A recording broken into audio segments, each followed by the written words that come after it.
Os cabelos negros como asas de graúna se ondearam e ficaram flutuando no ar. Flutuando, flutuando. A cabeça caiu no cascalho. Cada vez há menos monstros. E quanto a mim? Quem sou eu? Quem está gritando? Os pássaros? A mulher de colete e vestido azul? A rosa de Nazair? Que silêncio! Como tudo está vazio! Que vacuidade! Nivelen, todo encolhido, protegendo a cabeça com os braços e com o corpo percorrido por tremores, jazia no meio de urtigas junto do muro. Levante-se, disse o bruxo. O bem-apessoado jovem de porte gracioso e tez clara ergueu a cabeça olhando em volta com ar vago. Esfregou os olhos com os punhos, observou as mãos e tateou o rosto.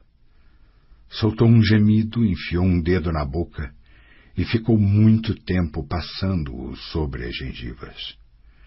Voltou a tatear o rosto e gemeu mais uma vez ao tocar 4 riscos sangrentos e inchados numa das bochechas. Desatou em soluços para logo em seguida soltar uma alegre risada. — Geralt, como é possível? Como foi que... Geralt! — Levante-se e venha comigo. Tenho remédios em meu alforje. Ambos vamos precisar deles. — Eu já não tenho mais... Não tenho? Geralt, como foi isso? O bruxo ajudou-o a se levantar, esforçando-se para não olhar para as pequeninas mãos, tão brancas que pareciam transparentes, agarradas à haste da estaca, cravada entre seios pequeninos e coberta por um úmido tecido vermelho. Nivelen voltou a gemer. — Verena... — Não olhe. Vamos embora. Atravessaram o pátio passando junto do arbusto de rosas azuis, apoiando-se mutuamente. Nivelen não parava de apalpar o rosto com a mão livre. — Não dá para acreditar, Geralt. Após tantos anos... — Em cada conto de fadas há um grão de veracidade, disse baixinho o bruxo. Amor e sangue. Ambos possuem um poder colossal. Os magos e outros estudiosos se debruçam sobre esse fenômeno há anos, mas não chegaram a resultado algum, exceto a convicção. Convicção de quê, Geralt? De que o amor tem de ser verdadeiro. A voz da razão. 3. Sou Falwick, conde de Morien, e este é o cavaleiro Tyles de Dorndal. Geralt inclinou-se com indiferença, olhando para os cavaleiros. Ambos usavam uma armadura sob um manto carmim com o símbolo da rosa branca no braço esquerdo. Ficou um tanto surpreso, pois sede daquela confraria nas redondezas. Nenek, com um sorriso aparentemente franco e despreocupado, notou sua surpresa. Esses senhores de nobre linhagem, disse friamente, ajeitando-se com mais conforto na poltrona, que mais parecia um trono, estão a serviço do magnânimo senhor destas terras, o Duque de Hereward. Do príncipe, corrigiu-a com ênfase Tyles, o cavaleiro mais jovem, cravando na sacerdotisa os olhos azuis celestes nos quais era nítida a hostilidade. Do príncipe Hereward. Não percamos tempo com detalhes sem importância. Nenek sorriu de maneira zombeteira. Em meu tempo costumávamos chamar de príncipe somente aqueles em cujas veias corria sangue real. Mas hoje conta. Voltemos às apresentações e ao esclarecimento do motivo da visita dos Cavaleiros da Rosa Branca ao meu humilde templo. É preciso que você saiba, Geralt, que o capítulo está pleiteando a Hereward uma outorga para sua ordem, e é por isso que tantos cavaleiros da Rosa se colocaram a serviço do príncipe. Muitos deles são destas redondezas, como o aqui presente Tyles, que fez os votos e adotou esse manto vermelho que lhe cai tão bem. Sinto-me honrado, disse o bruxo, inclinando-se novamente com a mesma indiferença. Duvido muito, afirmou friamente a sacerdotisa. Eles não vieram para honrá-lo. Ao contrário, vieram exigir que você parta daqui o mais rápido possível. Em poucas palavras, vieram para expulsá-lo. Sim, para mim é uma ofensa. Os nobres cavaleiros incomodaram-se à toa. Geralt deu de ombros. Não pretendo me estabelecer aqui. Irei embora em breve, sem a necessidade de empurrões nem estímulos. Imediatamente, rosnou Tyles, sem um momento de protelação. O príncipe ordena, no terreno deste templo quem dá ordem sou eu, interrompeu Nenek com voz fria e perentória. Em geral, eu tenho me esforçado para que elas, na medida do possível, não entrem em conflito com a política de Hereward, desde que tal política seja lógica e racional. No caso em pauta, ela é totalmente irracional, portanto não vou tratá-la com mais seriedade do que merece. Geralt de Rivia é meu hóspede, me dá prazer e, por isso, Geralt de Rivia permanecerá nele o tempo que desejar. Você ousa opor-se ao príncipe, mulher? Gritou Tyles, jogando o manto para trás e deixando à mostra o lavrado peitoral de bronze de sua armadura. Ousa questionar a autoridade de seu poder? Silêncio, disse Nenek, semicerrando os olhos. Baixe o tom da voz. Tenha cuidado com o que diz e a quem você se dirige.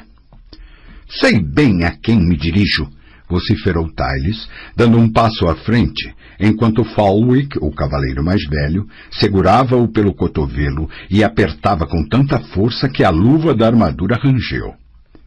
Tyles livrou-se com um safanão. E minhas palavras expressam a vontade do príncipe, o senhor destas terras. Saiba, mulher, que Nenek enfiou a mão numa bolsa que pendia de seu cinto e retirou dela um pequeno pote de porcelana. Na verdade, falou com calma, não sei o que poderá acontecer se eu quebrar este recipiente a seus pés, Tyles. Talvez seus pulmões estourem. Talvez sua pele se cubra de pelos. Ou talvez as duas coisas aconteçam concomitantemente. Quem poderá saber? Provavelmente só a piedosa Melitele. Não se atreva a me ameaçar com suas feitiçarias, sacerdotisa. Nossos soldados, se algum de seus soldados tocar na sacerdotisa de Melitele, todos acabarão enforcados, ainda antes do pôr do sol, nas acácias que margeiam a estrada que leva à cidade. Eles sabem disso muito bem, e você, Tyles, também. Portar como um grosseirão. Assisti a seu parto, seu fedelho. Tenho pena de sua mãe, mas não me obrigue a ensinar-lhe boas maneiras. Calma, vamos com calma, pediu o bruxo entediado com toda a história. Ao que parece, minha humilde pessoa adquire proporções que poderão provocar um sério conflito, quando, na verdade, não vejo motivo para que seja assim. Senhor Falwick, parece-me que o senhor é mais equilibrado do que seu companheiro, que, pelo visto, está se deixando levar pelo ímpeto da juventude. Portanto, ouça o que tenho a lhe dizer. Garanto-lhe que deixarei esta região em poucos dias. Garanto-lhe também que não pretendi nem pretendo trabalhar ou aceitar encargos ou encomendas nesta região.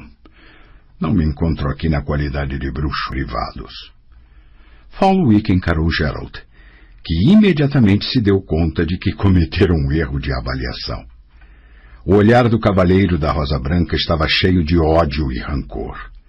O bruxo teve certeza de que não era o duque de Hereward que o expulsava, mas Falwick e seus semelhantes.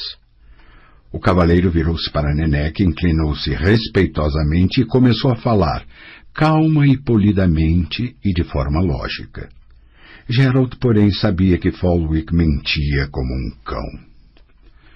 Venerável Nenek, queira me perdoar, mas meu amo e senhor, o príncipe Hereward, não deseja nem vai tolerar a presença do bruxo Geralt de Rivia em seus domínios. Não importa se Geralt de Rivia está caçando monstros ou, como alega, encontre-se aqui por motivos bruxos, não podem ter motivos privados. Um bruxo atrai problemas, assim como o imã atrai limalhas. Nossos feiticeiros estão se rebelando e enviando petições. Até os druidas chegam a ameaçar. Não vejo razão para Geralt de Rivia sofrer as consequências da falta de comedimento dos feiticeiros e druidas locais, interrompeu a sacerdotisa. Desde quando Hereward passou a se interessar pela opinião de uns e outros? Chega de discussão, impertigou-se Falwick. Não estou sendo bastante claro, venerável Nenek. Permita então que fale mais claramente ainda. Tanto o príncipe Hereward como o capítulo da Ordem da Rosa Branca não estão dispostos a tolerar por nem mais um dia a presença em Elander do bruxo Geralt de Rivia, mais conhecido como Carniceiro de Blaviken. Não é Elander, exclamou a sacerdotisa, erguendo-se da poltrona. Aqui é o templo de Melitele. E eu, a suma sacerdotisa de Melitele, não posso tolerar por nem mais um instante a presença dos senhores no terreno do santuário. Senhor Falwick, disse baixinho o bruxo, ouça a voz da razão. Não quero complicações e imagino que vocês também não. Abandonarei esta região no máximo em 3 dias. Não, Nenek, não se meta nisso, por favor. Eu ia partir de qualquer modo. 3 dias, senhor conde. Não lhe peço mais do que isso. E você faz bem em não pedir, falou Nenek antes que Falwick tivesse tempo para reagir. Ouviram, meninos? O bruxo ficará aqui 3 dias, porque assim o deseja. E eu, sacerdotisa da grande por esse tempo, porque assim o desejo. Digam isso a Hereward. Não a Hereward, mas à sua esposa, a distinta Ermela, acrescentando que, se ela faz questão de continuar recebendo regularmente os afrodisíacos de minha farmácia, é melhor acalmar seu duque. Que ela reprima as presepadas e fanfarronadas do marido, que cada vez mais parecem sintomas de uma idiotice crônica. Basta! Berrou Tyles com a voz quebrando em falsete. Não pretendo ficar ouvindo uma charlatã ofender meu amo e sua esposa. Não deixarei esse insulto passar em branco. Agora, quem vai mandar aqui será a Ordem da Rosa Branca, que acabará com este ninho de obscurantismo e superstições.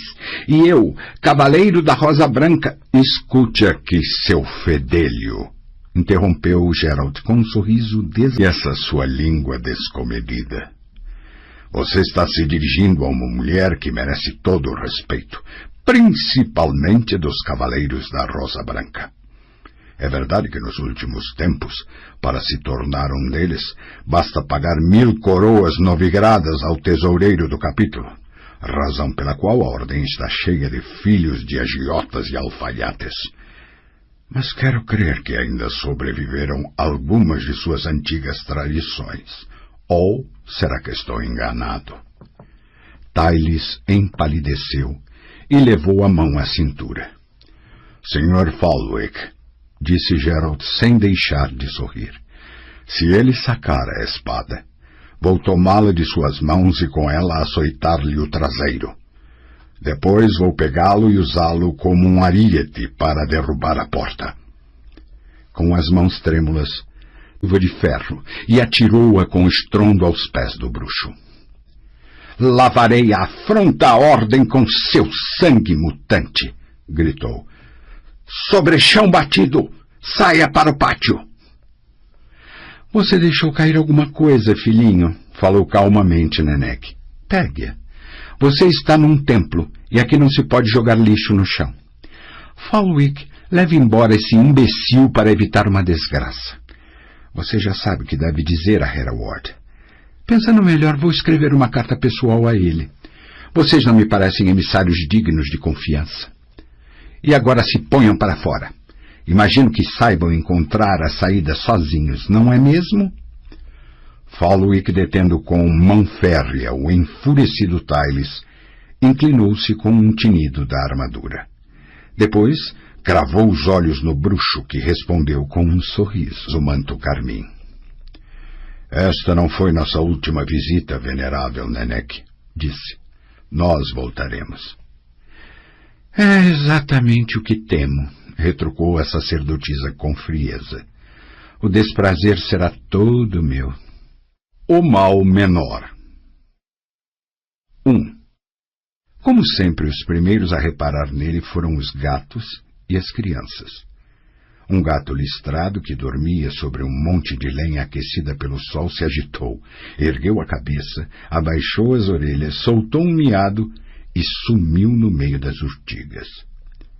Diante de sua choupana, o filho do pescador Trigla, um garotinho de 3 anos chamado Dragomir, que fazia o possível para emporcalhar ainda mais sua já imunda camiseta, abriu o berreiro, fixando os olhos cheios de lágrimas no cavaleiro que passava à sua frente. Cavalgava lentamente, sem tentar ultrapassar a carroça com feno que bloqueava a ruazinha. Atrás dele, esticando o pescoço e puxando a corda amarrada ao arção da sela, trotava um sobrecarregado burrico. Além dos costumeiros alforjes, o orelhudo animal transportava no dorso um grande vulto enrolado numa manta. Os acinzentados flancos do burro estavam cobertos por negros veios de sangue coagulado. A carroça entrou finalmente numa ruazinha lateral que levava a um celeiro e a um cais, de onde soprava uma brisa cheirando a piche e urina de boi. Geralt apressou o passo. Não reagiu ao abafado grito da vendedora de verduras, que olhava fixamente para a ossuda pata com garras que, descoberta pela manta, sacolejava o ritmo do trote do burrico, ver a excitada multidão cada vez maior que se juntava à sua passagem. Como costumava acontecer, havia muitas carroças paradas diante da casa do intendente. Geralt pulou da sela, ajeitou a espada às costas e amarrou as rédeas de sua égua à pequena cerca de madeira. A multidão que o seguira formou um semicírculo em torno do burrico. Os gritos do intendente podiam ser ouvidos do lado de fora. É proibido, eu estou lhe dizendo, proibido com todos os diabos! Será que não entende o que eu estou lhe dizendo, seu canalha? Geralt entrou. Diante do intendente, um homem baixinho e rechonchudo, naquele momento vermelho de raiva, um camponês segurava um ganso vivo pelo pescoço. O que foi agora? Ah, é você, Geralt? Ou será que meus olhos me enganam? Disse o intendente. Voltou a gritar. Leve isso daqui, vagabundo! Ficou surdo de repente? É que andaram dizendo, balbuciou o homem, olhando de soslaio para o ganso, que se não se fizer um agrado a Vossa Excelência, dificilmente... Quem andou dizendo? Gritou o intendente. Quem andou insinuando que eu sou subornável? Não permito, estou lhe dizendo. Fora daqui! Salve, Geralt. Salve, Caldamen. O intendente apertou a mão do bruxo com uma mão e lhe deu um tapinha amigável no ombro com a outra. Já devem ter passado 2 anos desde a última vez que você esteve aqui, Geralt. Por que não consegue ficar no mesmo lugar por muito tempo? De onde está vindo? Não precisa responder, tanto faz de onde. Ei, tragam cerveja. Sente-se, Geralt, sente-se. Aqui está uma confusão, porque amanhã teremos uma feira. Como você está? Conte. Contarei sair. Do lado de fora, a quantidade de pessoas dobrara, mas o espaço em torno do burro não diminuíra. Geralt afastou a manta. A multidão soltou um grito sufocado e recuou. Caldamen ficou boquiaberto. Por todos os deuses, Geralt! O que vem a ser isso? Uma Kikimora. Não deveria haver alguma recompensa por ela, senhor intendente? Caldemin, meio sem jeito, observou a figura em forma de aranha coberta por uma camada de pele negra e ressecada, os olhos vidrados com pupila na vertical e as afiadas presas na bocarra ensanguentada. De onde? No quebra-mar, a 4 milhas daqui. Nos pântanos, Caldemin, onde devem ter desaparecido muitas pessoas. Mas ninguém podia suspeitar. Ei, vocês, voltem para casa e para os seus afazeres. Isto não é um espetáculo. Cubra essa coisa, Gerald. Está atraindo moscas. De volta à sala, o intendente pegou um caneco de cerveja e sorveu o conteúdo de uma só vez. Suspirou fundo e aspirou ruidosamente o ar pelo nariz. Não há recompensa, disse soturno. Ninguém sequer podia suspeitar que uma criatura dessas estivesse escondida nos pântanos. É verdade que algumas pessoas desapareceram naquelas bandas, mas poucas vagueiam pelo quebra-mar. Aliás, como você foi parar lá? Por que não tomou a estrada principal? Nas estradas principais não é fácil ganhar a vida, Caldemin. É verdade, tinha me esquecido. Respondo a reprimir um arroto. E dizer que esta região era tranquila. Até os duendes raramente mijavam no leite das mulheres. E eis que, sem mais nem menos, quase juntinho de nós, aparece uma Kikimora. Bem, o máximo que posso fazer é expressar-lhe minha gratidão, pois não disponho de fundos para pagar por ela. Que azar. Alguns trocados viriam a calhar para passar o inverno, falou o bruxo, dando um trago no caneco e limpando a espuma da boca. Estou a caminho de Spaden, mas não sei se conseguirei chegar antes de a neve bloquear a estrada. Talvez fique retido numa das cidadezinhas à beira da estrada de Luton. E você pretende ficar muito tempo em Blaviken? Pouco. Não posso me demorar. O inverno se aproxima. Quer ficar em minha casa? Tem um quarto vago no sótão. Porque se deixar roubar pelos albergueiros que não passam de um bando de ladrões, conversaremos um pouco e você me contará o que se passa no mundo. Com prazer. Mas o que sua Libusa dirá? Da última vez percebi que ela não morre de amores por mim. Em minha casa as mulheres não têm voz. Porém, cá entre nós, não faça diante dela o que fez da última vez durante o jantar. Você está se referindo ao fato de eu ter atirado o garfo num rato? Não, refiro-me ao fato de você tê-lo acertado no escuro. Pensei que seria engraçado. E foi, mas não faça esse tipo de coisa na frente de Libusa. Quanto a Kikimora, você precisa dela? Pode mandar jogá-la na cloaca. Excelente ideia. Ei, Karelka, Borg, Narigango, algum de vocês está aí fora? Apareceu um guarda municipal com uma alabarda no ombro, cuja lâmina bateu com um estrondo na verga da porta. Narigango, falou Caldemin. Com a ajuda de um dos rapazes, pegue o burro com aquela porcaria empacotada na manta, leve-a para trás dos chiqueiros e atire-a na cloaca, compreendeu? Sim, senhor intendente, mas... Mas o quê? Talvez, antes de dar sumiço nessa coisa aí de onda, pudéssemos mostrá-la ao mestre Irion. Quem sabe se ela não lhe teria alguma utilidade. Caldemin bateu na testa com a palma da mão. Você não é tão tolo quanto parece, Narigango. Gerald, talvez nosso feiticeiro acabe pagas vivem lhe levando os mais estranhos espécimes do mar, lulas, polvos, peixes do gelo, equinodermos, e ele costuma pagar por eles. Venha, vamos dar um passeio até a torre. Vocês conseguiram um feiticeiro para a cidade? Permanente ou temporário? Permanente. O mestre Irion mora em Blaviken há 1 ano. É um mago poderoso, Gerald. Só de olhar para ele você se dará conta disso. Duvido que um mago poderoso pague por uma Kikimora. Gerald fez uma careta. Pelo que sei, ela não serve para a produção de elixires. O mais provável é esse tal Irion acabar me insultando. Bruxos e feiticeiros não morrem de amores uns pelos outros. Jamais ouvi dizer que o mestre Irion tivesse insultado quem quer que fosse.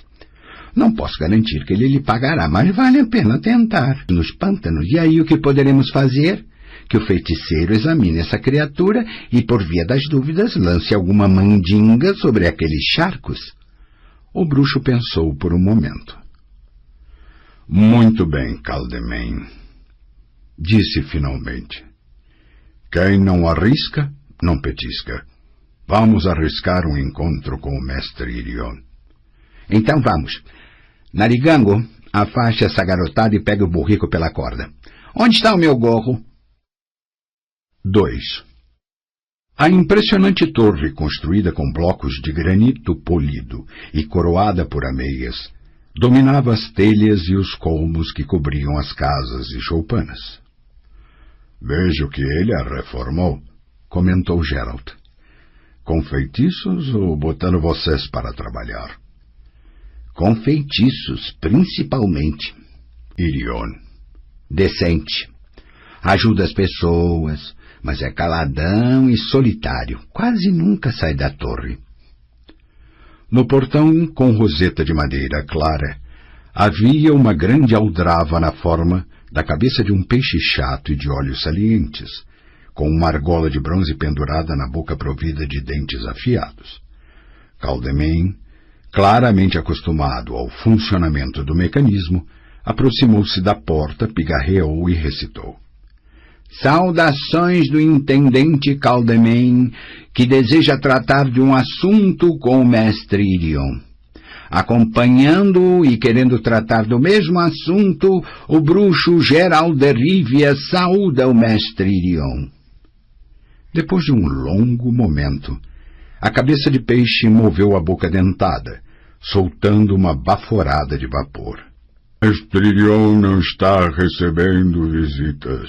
Vai embora, boa gente. Caldemen olhou de soslaio para Geralt, que deu de ombros. Narigango, sério e concentrado, limpava o nariz. O mestre Irion não está recebendo visitas, repetiu metalicamente Aldrava. Vai embora, boa gente. Não sou boa gente, interrompeu-a rudemente Geralt. Sou um bruxo. Aquilo lá no lombo do burro é uma Kikimora que matei próximo da cidadezinha. Todo feiticeiro residente tem a obrigação de zelar pela segurança da região. O mestre Irion não precisa honrar-me com uma conversação, tampouco me receber se é esse seu desejo. No entanto, deve examinar a Kikimora e tirar as conclusões que achar cabíveis. Narigango, desamarre a Kikimora e jogue-a. Geralt, sussurrou o intendente, você vai partir, mas eu terei... Vamos embora, Caldemen. Narigango, tire o dedo do nariz e faça o que eu mandei. Esperem, falou Aldrava em outro tom de voz. Geralt, é você mesmo? O bruxo praguejou baixinho.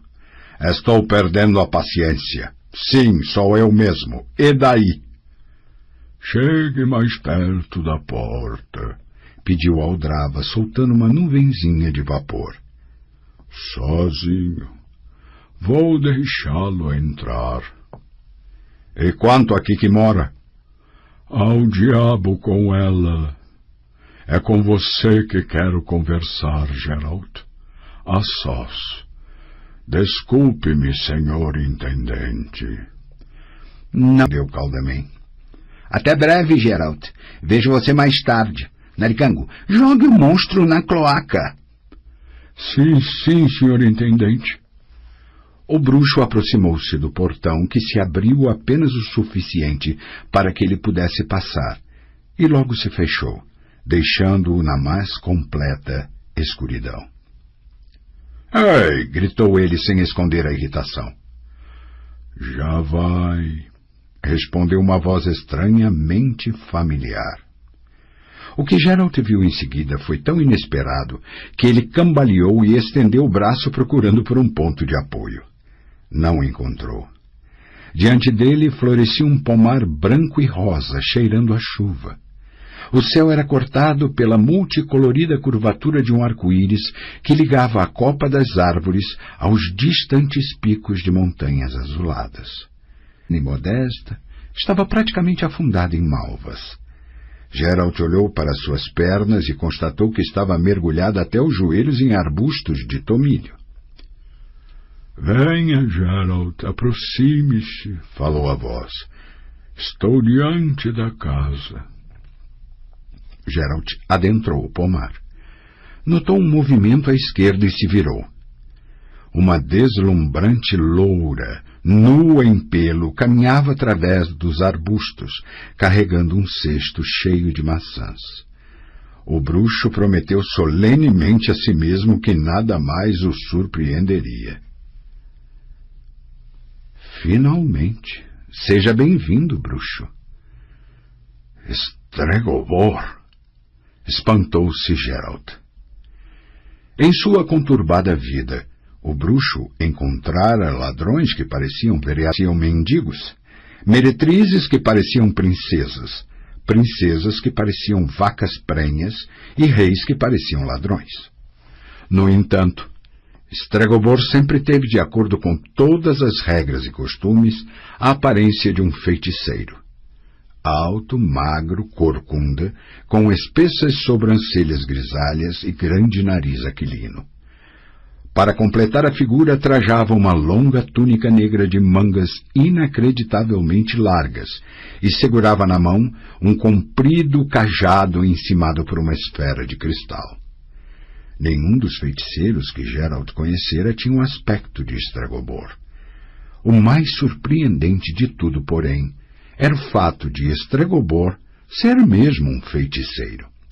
Sentaram-se em poltronas de vime ao redor de uma mesa com tampo de mármore branco, numa varanda cercada de malva, com um cesto de maçãs, aproximou-se, sorriu, deu meia volta e retornou rebolando ao pomar.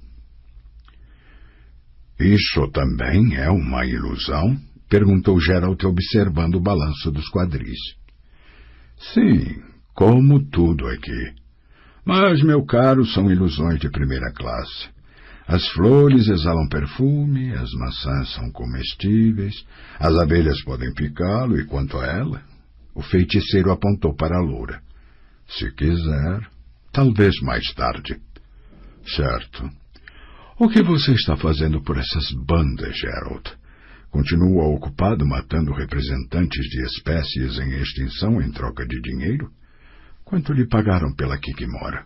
Provavelmente nada, senão você não teria vindo até aqui. E pensar que há pessoas que não acreditam na força do destino. A não ser que você soubesse de mim.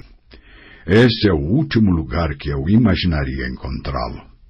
Se não me falha a memória, você vivia em Kovir, numa torre semelhante a esta. Muitas coisas mudaram desde aqueles tempos. A começar por seu nome. Agora você é Mestre Irion. É o nome do construtor desta torre, falecido há mais de 200 anos. Achei adequado homenageá-lo de alguma forma ao ocupar sua moradia. Sou o feiticeiro residente desta região.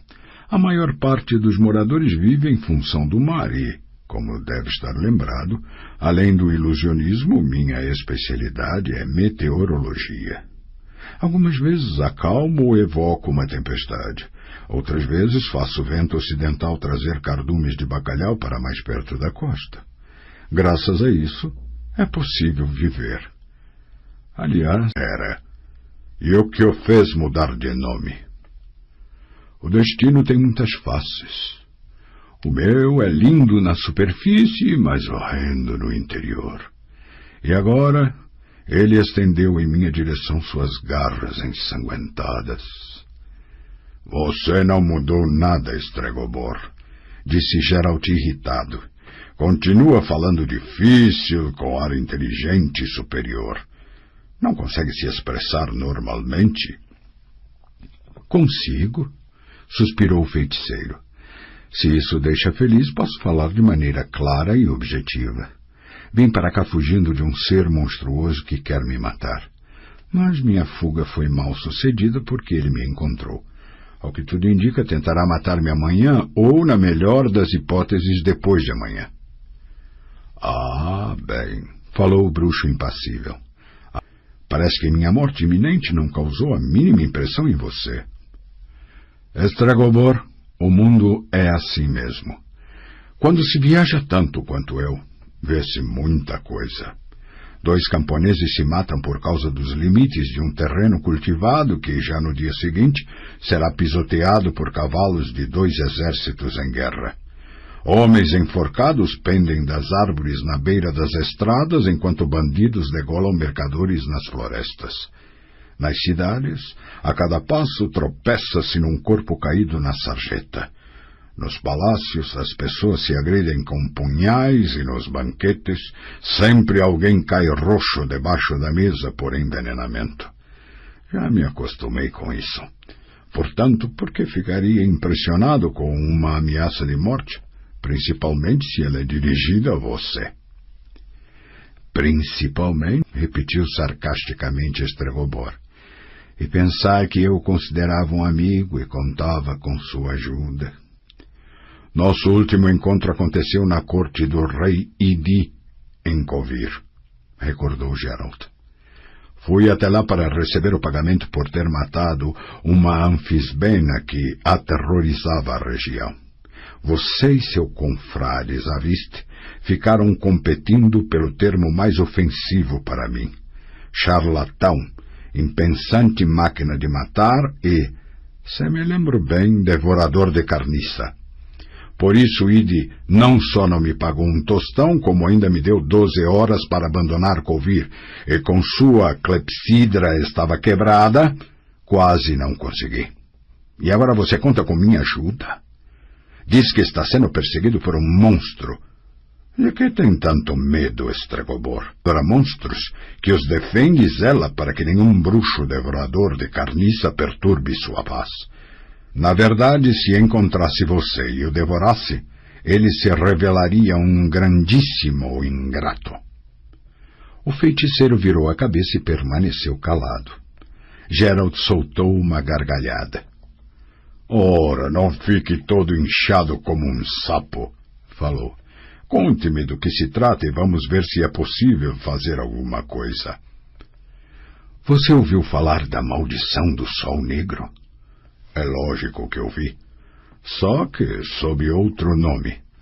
Mania de Eltibaldo, o Louco, em homenagem ao mago responsável por toda aquela confusão que terminou com o assassinato ou aprisionamento de dezenas de donzelas de altas estirpes, inclusive reais. Segundo ele, tais donzelas estariam amaldiçoadas e contaminadas pelo Sol Negro, pois foi assim que vocês, com seu pomposo linguajar, denominaram um simples eclipse solar. Eltibaldo, que nunca foi louco, decifrou as inscrições nos menires dos Dalks e nas lápides das necrópolis de Vosgor. Estudou as lendas e as tradições dos bobolacos e chegou à conclusão de que todas se referiam ao eclipse de maneira inequívoca. O Sol Negro anunciaria a vinda de Lilith, ainda venerada no Oriente como Nia, e a aniquilação total da raça humana.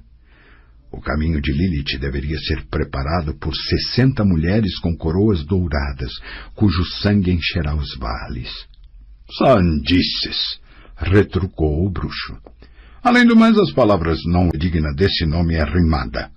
É público e notório o que interessava a Eltibaldo e ao Conselho de Magos. Vocês se aproveitaram dos devaneios daquele maluco para reforçar seu poder, fazer alianças, romper coligações e criar cisânia entre as dinastias, em suma, para manipular ainda mais as marionetes coroadas. E você vem me falar de profecias das quais se envergonharia qualquer contador de histórias que costuma frequentar as feiras. É possível ter reservas quanto à teoria de Eltibaldo e à interpretação da profecia, Mas não se pode negar a terrível mutação observada nas jovens da nobreza nascidas pouco tempo depois do eclipse. E por que não se pode negar? Eu, por exemplo, ouvi algo bem diferente. Presenciei a autópsia de uma delas. Contou o feiticeiro. No crânio e na medula era algo indescritível, uma espécie de esponja vermelha. Os órgãos internos estavam totalmente fora de lugar, e até faltavam alguns. Tudo coberto de pelos em constante movimento, uns fiapos rosa acinzentados. O coração tinha 6 ventrículos, 2 deles praticamente atrofiados, mas, assim mesmo, 6. O que diz sobre isso? Que vi seres humanos com garras de águia em vez de mãos, ou com presas iguais às dos lobos. Homens com juntas, órgãos e sentidos a mais, todos resultantes da lambança que vocês fizeram ao se meter com magia. Você diz que viu muitos mutantes, falou o feiticeiro erguendo a cabeça. E quantos deles você matou por dinheiro, seguindo sua vocação de ter presas de lobo e não fazer com elas nada mais do que exibi-las às garotas nas estalagens, como também ter natureza lupina e atacar criancinhas? E esse foi o caso das meninas nascidas depois do eclipse. Todas apresentaram uma quase insana tendência a maldades, agressões, acessos de raiva e temperamento explosivo. E não se pode dizer o mesmo sobre qualquer mulher? Zombou Geralt. Aonde pretende chegar com essa baboseira? Você me pergunta quantos mutantes matei, mas por que não está interessado em saber quantos desenfeiticei, livrando-os de sua maldição? Eu, o bruxo que tanto desprezam. E o que fizeram vocês, poderosos feiticeiros? Usamos a magia superior, tanto a nossa como a dos sacerdotes dos mais diversos templos. Todas as tentativas resultaram na morte das jovens. Uma imagem negativa sobre vocês, e não sobre as garotas. E, assim, temos as primeiras mortes. Espero que as necropsias tenham ficado limitadas somente a elas, certo? Não, não somente a elas. Por que está me olhando desse jeito? Sabe muito bem que houve mais mortes, mas não eliminamos todas as jovens, como decidido no início, e sim em torno de 15 que foram dissecadas, uma delas ainda viva.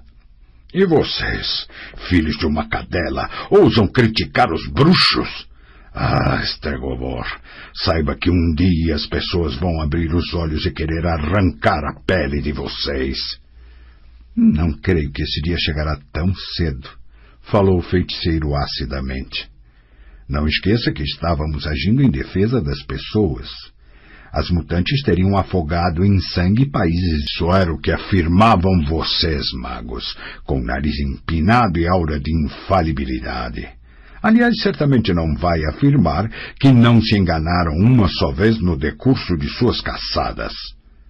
Já que você faz tanta questão de saber, disse Stregobor após um longo silêncio, vou ser sincero, embora não devesse, para meu próprio bem. Sim, enganamo-nos, e mais de uma vez. O método de seleção era muito difícil e foi exatamente por isso que paramos de eliminá-las e passamos a mantê-las isoladas. Em suas famosas torres, rosnou o bruxo. Sim, em nossas torres. No entanto, esse foi outro erro. Nós as subestimamos e muitas conseguiram escapar. Foi então que entre os príncipes, principalmente os mais jovens, surgiu a estúpida mania de libertar belas jovens aprisionadas em torres. Por sorte, a maior parte deles quebrou o pescoço nessas tentativas.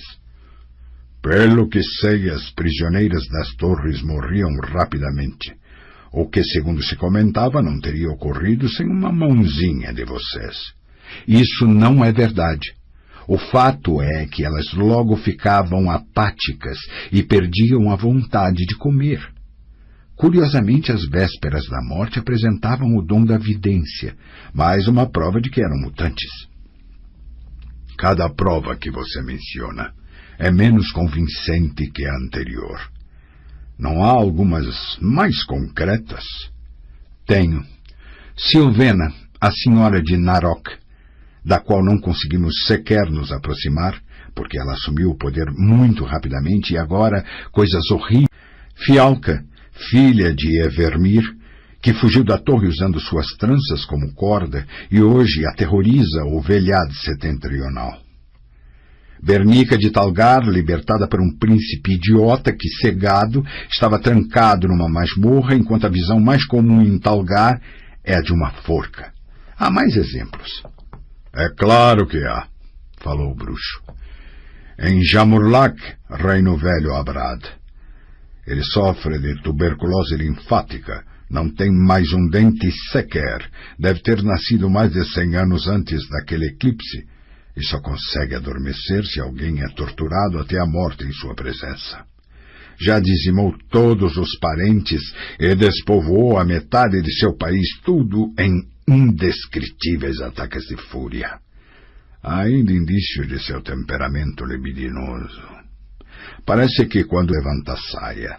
Ah, Stregobor, como a vida seria linda se fosse possível explicar todas as crueldades dos governantes como sendo mutações e pragas. Ouça, Geralt, não tenho a mínima intenção de ouvi-lo. Não conseguirá me convencer de suas razões, nem de que Eltibaldo não foi um psicopata assassino. Voltemos ao monstro que, segundo você, o ameaça. Pelo prólogo que acabou de fazer, quero preveni-lo de que a história não me agrada, mas a ouvirei até o fim. Sem me interromper com observações irônicas? Isso é algo que não posso prometer. Muito bem, disse Stregobor, enfiando as mãos nas mangas folgadas. Já que é assim, meu relato durará mais tempo. Tudo começou em Creiden, um pequeno reino ao norte. O príncipe de Creiden era uma mulher inteligente e instruída chamada Aridea. Ela descendia de uma família que teve muitos adeptos da arte da feitiçaria e, assim, certamente por herança, ficou de posse de um raro e possante artefato, um espelho de Nehalena. Como você sabe, os espelhos de Nehalena são usados sobretudo por adivinhos e profetas, já que eles preveem o futuro infalivelmente, embora de maneira enigmática. Aridea consultava o espelho com frequência. Imagino que, com a tradicional pergunta, espelho, espelho meu, existe no mundo uma mulher mais bela do que eu? Interrompeu Geralt. Pelo que sei, os espelhos de Nehalena podem ser divididos em 2 grupos, o dos bajuladores e o dos quebrados. Você está enganado. Aridea estava mais interessada. Eu respondia às suas perguntas prevendo uma morte terrível para ela e muitas outras pessoas pelas mãos ou por causa da filha que Fredefalk tivera com a primeira esposa.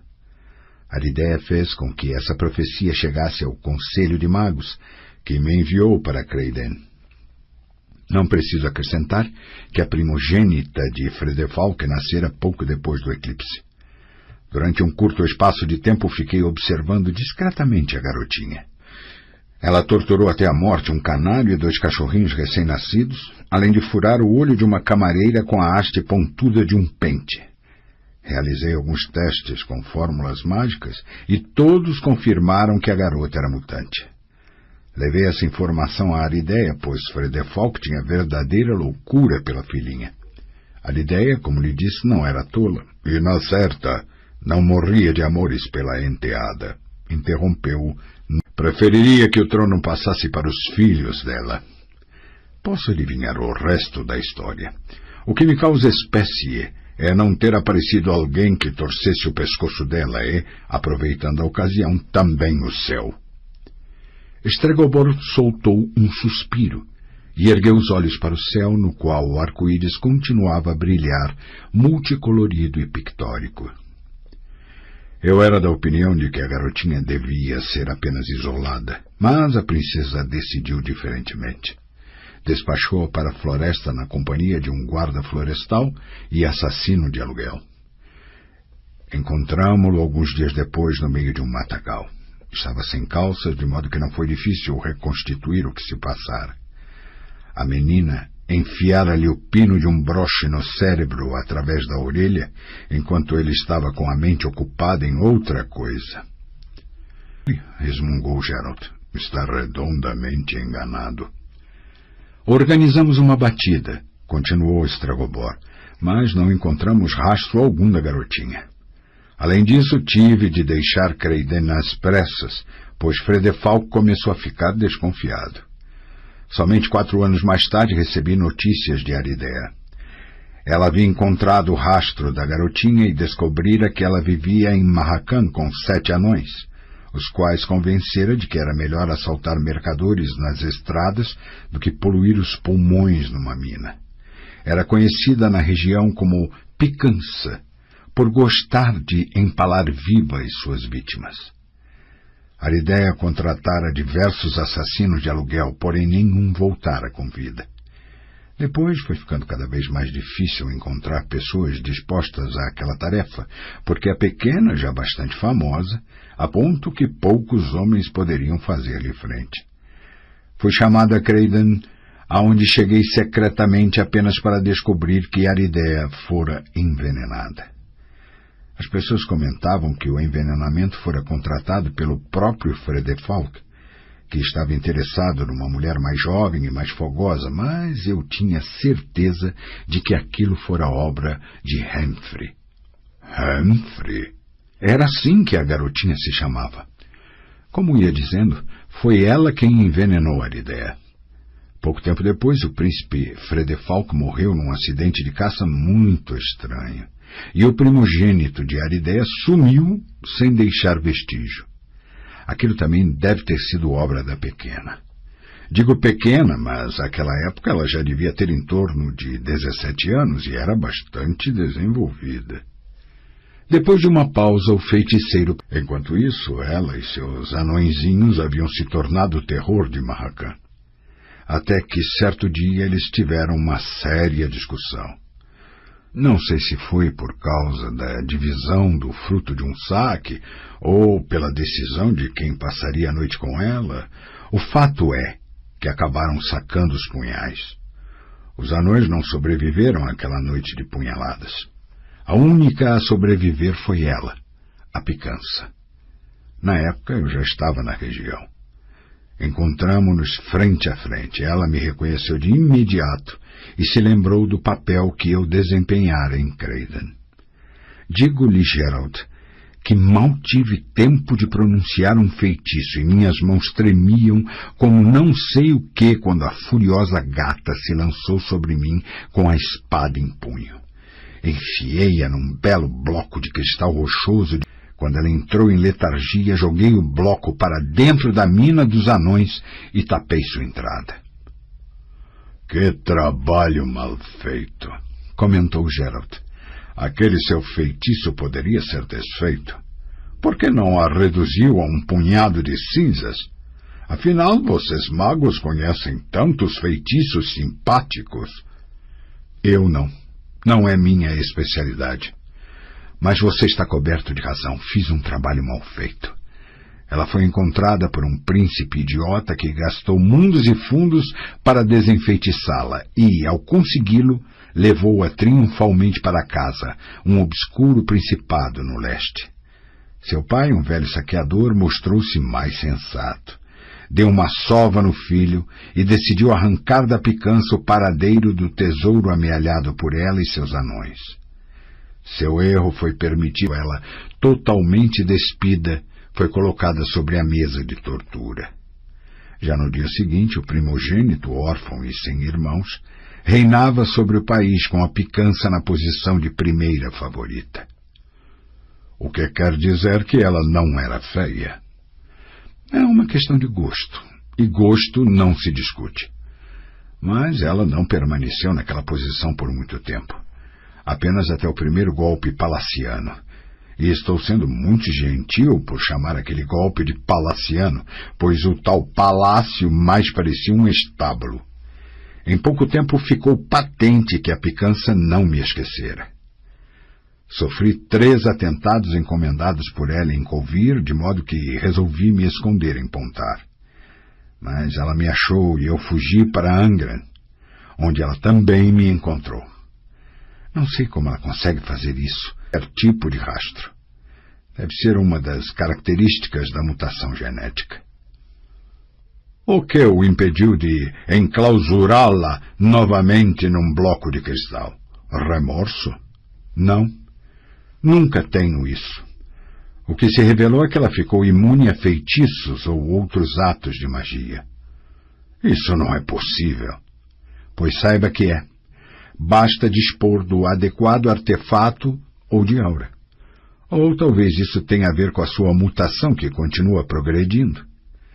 Fugi de Angren e me refugiei aqui, na Arcomerânia, em Blaviken. Tive um ano de paz, mas ela voltou a aparecer. Como você sabe? Ela já está na cidade? Sim, eu a vi nesta bola de cristal. O feiticeiro apontou para a ponta de seu cajado. Ela não está sozinha, mas no que significa que planeja algo sério. Geralt, eu não tenho mais para onde fugir. Não existe um só lugar onde eu possa me esconder. O fato de você aparecer por aqui exatamente neste momento não pode ser mero acaso. É obra do destino. O bruxo ergueu as sobrancelhas. O que você quer dizer com isso? Parece-me claro que você vai matá-la. Eu não sou assassino de aluguel, Estregobor. Concordo que você não é assassino. Sou pago para matar monstros, bestas que ameaçam pessoas, criaturas evocadas por feitiços e encantos feitos por gente como você, não seres humanos. Mas ela não é um ser humano. Ela é um monstro, uma mutante, um maldito engendro.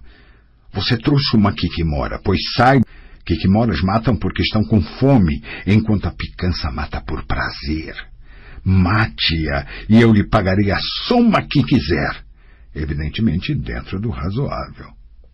Eu já disse que não acredito em uma só palavra dessa história de mutações e maldição de Lilith.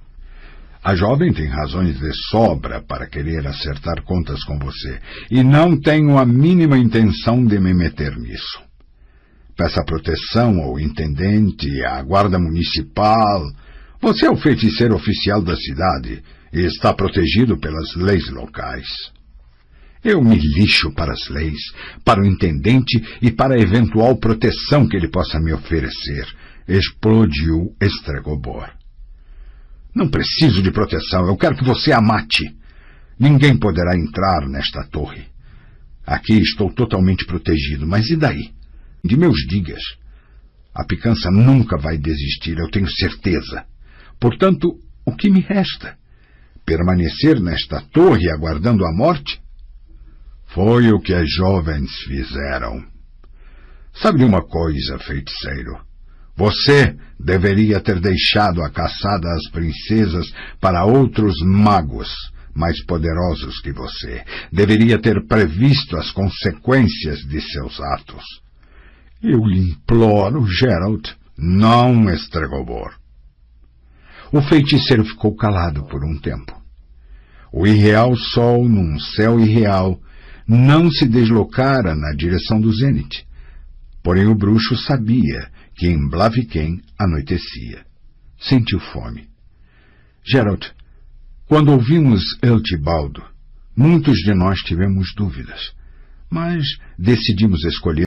Sou eu que peço a você escolha semelhante.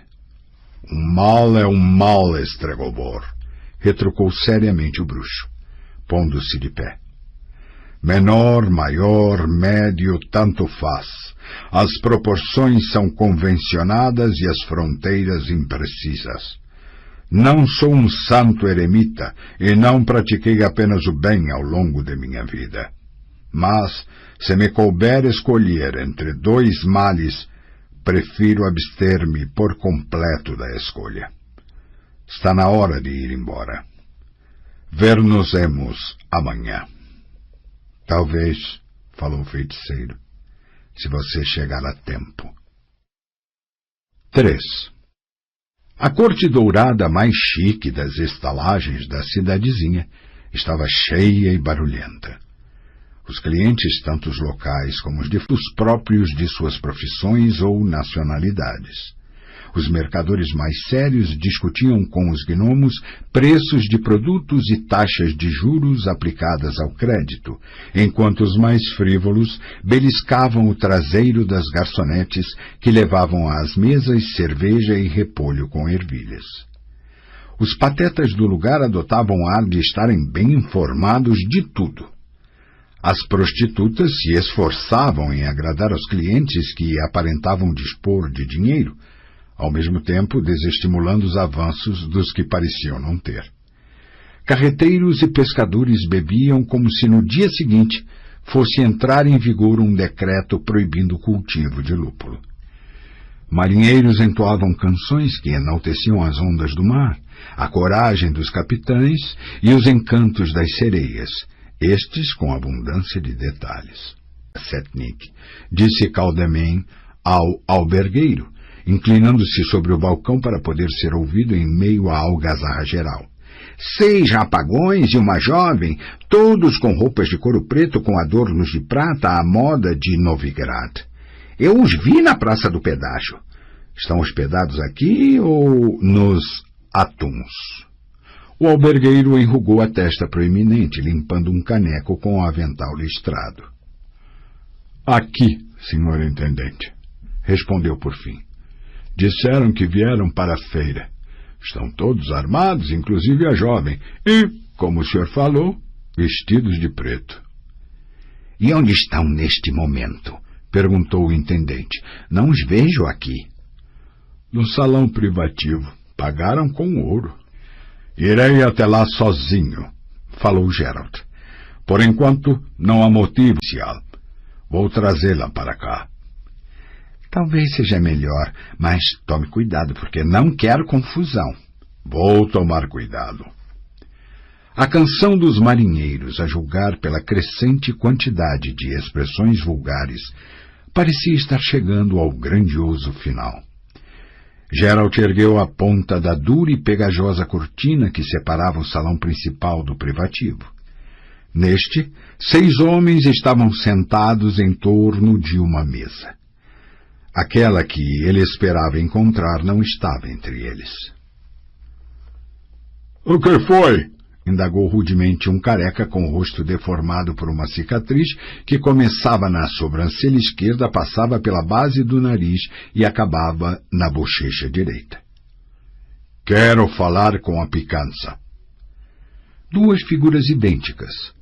O mesmo rosto alinhados até os ombros, as mesmas roupas apertadas de couro preto brilhando com adornos de prata, ergueram-se e com movimentos idênticos pegaram 2 espadas, também idênticas, que repousavam sobre um banco. Acalme-se, Vir. Sente-se, Nimir, falou o homem com a cicatriz, apoiando os cotovelos no tampo da mesa. Com quem mesmo você quer falar, irmãozinho? Picança? Você sabe muito bem de quem se trata. Quem é esse sujeito? Perguntou um suado brutamontes com o torso desnudo, atravessado por 2 cinturões em cruz e aguilhões protegendo os antebraços. Você o conhece, Nohorn? Não, respondeu o homem da cicatriz. É um albino, riu zombeteiramente, sentado junto de Nohorn. Os traços delicados, os enormes olhos negros e as orelhas pontudas traíam sua origem élfica. É um albino mutante, uma anomalia da natureza. Como é revoltante notar que se permite a entrada desses aleijões nas tabernas no meio de pessoas decentes. Eu já o vi em algum lugar, afirmou um homem troncudo, com pele queimada de sol e cabelos presos numa longa trança, medindo Geralt com um olhar maligno. Não importa que você o tenha visto, Tavik, disse Nohorn. Escute, irmãozinho, agora mesmo. Sivril insultou você horrivelmente. Não vai exigir satisfações? A tarde está tão entediante.